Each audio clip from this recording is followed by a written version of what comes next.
Baghdad के एक दरवेश आलिम थे, तो वो जब भी नमाज पढ़ाते ना तो किसी ताजर की दो बीवियों के बारे में दुआ मांगते। नमाज पढ़ाते तो कहते अल्लाह उस ताजर की दो बीवियों को अपनी खास रहमतें अता फरमा। एक दिन लोग उनके गिर्द इकट्ठे हो गए, कहने लगे बाबा जी बताएं तो सही वो बीवियां कौन थी जिनके लिए आप दुआ मांगते। तो फरमाने लगे मेरे शहर का एक ताजर था, बहुत बड़ा ताजर था, मालदार था पर बे औलाद था। उसे बगदाद से मुल्क के शाम जाना पड़ता था तिजारत करने, और कई कई महीने उसे शाम के मुल्क में रहना पड़ता था। उसने इस तरह किया कि वहां भी एक शादी कर ली। अब वो वहां कुछ ज्यादा वक्त गुजारने लगा, मालदार आदमी था, बीवी को मकान भी लेके दे दिया। अब वो जरा देर से आता वापिस, और जब आता भी तो उसके वो वाले अंदाज ना होते जो पहले हुआ करते थे। अब बीवी से बड़ा जासूस भी कोई नहीं होता, उसको तो पहले पता चल जाता है कि माजरा क्या है, उसे बड़ी खबर होती है। वो कहने लगी अब के जब आता जाता है तो इसके हालात कुछ बदले बदले से हैं, माहौल कुछ और है। उसने एक बूढ़ा आदमी जो उसका अजीज भी था और समझदार भी था उसको तैयार किया। कहने लगी अब के जब मुल्क के शाम जाए ना तो इसका पीछा करना और खबर करना कि कहाँ रहता है, कहाँ जाता है, क्या करता है। वो बूढ़े बुजुर्ग जो थे वो खातून के कहने पर कुछ उसने किराया भी दिया। वो उस ताजर के पीछे गए और वापस आके खबर दी। कहने लगे कि ये तो 2-3 साल बीत गए, इसने वहां भी शादी की हुई है, तुझे बताया ही नहीं। बीबी बड़ी समझदार थी, हौसला मंद, जीरत, उसने शोर नहीं मचाया। उसने कहा कि मैं ना अब जब आएगा ना तो तरीके से बात करूंगी और पूछूंगी कि ऐसा क्यों किया। और ये भी उसने आके बताया कि अगर तेरे साथ निकाह के बाद उसे औलाद नहीं मिली तो औलाद वहां भी कोई नहीं। ये मुकम्मल तफसीलात। अब जब इस दफा खामंद आया तो आते ही वो बीमार हो गया, कमजोर होने लगा। अब खातून ने मुनासिब नहीं समझा कि आते ही धड़ाम से मैं उसके सर पर ये फोड़ दूं कि तूने निकाह किया हुआ है और मुझे बताया नहीं। वो तरह तसल्ली में रही, कुछ वो बीमार था, हौसला रखा, खिदमत करती रही।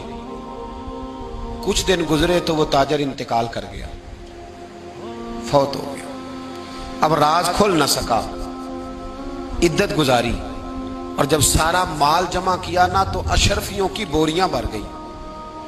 सारा माल उस बीबी का, 4 बोरियों में अशरफियां, 4।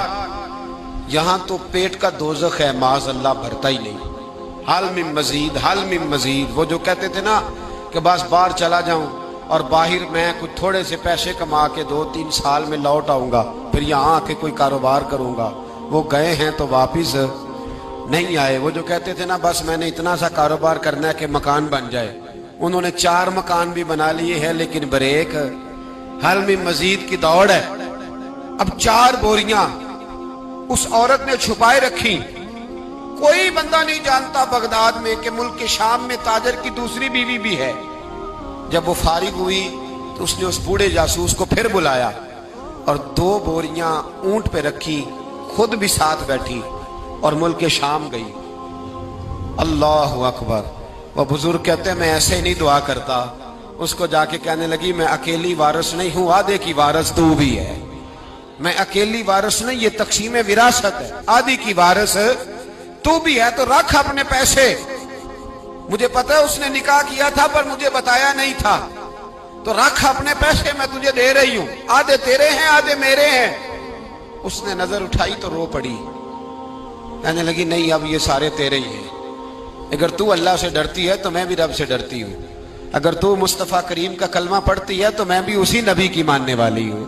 कहा बात क्या है, मेरा क्यों है सारा? तो वो खातून कहने लगी वो 2 साल 3 साल से मेरे साथ निकाह था और उसने बताया था मुझे कि मेरी बीवी भी है, और मैं गरीब थी तो मेरे वालिदैन को भी बताया था कि मेरी दूसरी शादी है। ये मकान उसने मुझे लेके दिया था, मेरे तमाम अखराजात वो पूरे करता था, नानो नफका का ख्याल रखता था। लेकिन अब के जब वो आया तो वो बीमार था। उसने मुझे बताया कि मुझे तबीब ने बताया है कि मैं शदीद बीमार हूं, शायद बच ना सकूं। तो कहने लगी वो मुझे कई लाख रुपए भी दे गया और जाते दफा मुझे तलाक भी दे गया, फारिग कर गया। कहने लगा तू जहां चाहे मेरे बाद निकाह कर सकती है। और कहने लगा मैं चाहता था पहली बीवी को बता दूं, मौका नहीं बना और उसका दिल ना टूटे, बता नहीं पाया, लिहाजा वो मुझे ढेर सारे पैसे दे चुका है, सारा मेरा हिस्सा मुझे पहले से दे चुका है। मेरी बहन اب یہ 4 بوریوں میں سے 2 میری نہیں بلکہ 4 کی 4 ہی تیری ہے، تو ہی اس کی حقدار ہے۔